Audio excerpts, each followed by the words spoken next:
আসসালামু আলাইকুম। আজকে অনেক দিন পরে আবার আসলাম আমার বাগানের একটা ছোট্ট ভিডিও নিয়ে।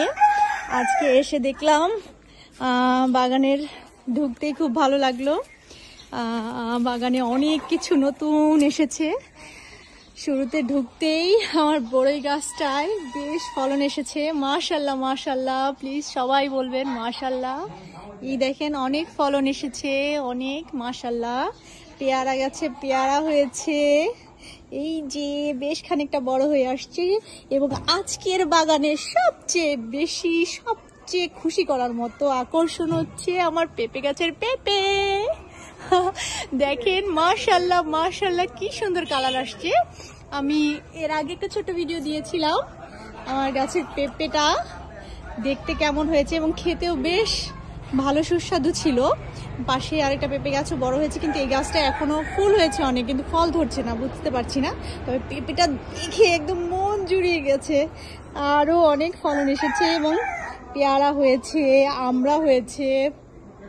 আমরাও বেশ ঝাঁকড়া দিয়ে আমরা আসতেছে, অনেক আমরা আসতেছে মাশাল্লাহ মাশাল্লাহ।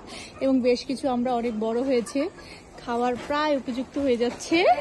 সবাইকে দাওয়াত, যারা যারা খেতে চান চলে আসবেন। এবং আমি আরো দেখাচ্ছি আমার লেবু গাছটাও বেশ বড় হয়ে উঠছে, জামরুল গাছটাও। এবং আরেকটা অদ্ভুত ব্যাপার হয়েছে, আমার এই কদবেল গাছটা, এটা আমি উঠিয়ে ফেলতে চাইছিলাম, তারপরে খুব করে ছাঁটাই করে দিলাম। এখন তারপরে গাছটা কি অদ্ভুত ব্যাপার, মাসখানেকের মধ্যেই মনে হয় ফলন আসতেছে। এই যে আমার কাছে মনে হচ্ছে এটা মেবি কদবেল আসতেছে, আল্লাহ ভালো জানে।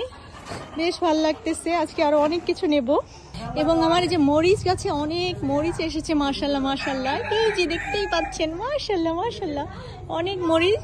আজকে মরিচ নিয়ে গেলে বেশ 2 সপ্তাহ বাজার হয়ে যাবে ইনশাআল্লাহ। শশা নেব, গাছে শশা হয়েছে, এই যে বেশ কিছু অনেকগুলো শশা হয়েছে, শশা পেরে নিয়ে যাব। সবার কাছে দোয়া প্রার্থী আমার বাগানের জন্যে, এবং আমার বাগানে বেশি বেশি যাতে ফল হতে পারে। আমি চেষ্টা করি মোটামুটি সবাইকে দিয়ে খেতে। আজকে এই পেঁপেটা কাটবো এবং আমার ভাড়াটিয়া তাদের ছোট ছোট বাচ্চাদের নিয়ে খাওয়ার চেষ্টা করবো ইনশাল্লাহ। আল্লাহ হাফেজ।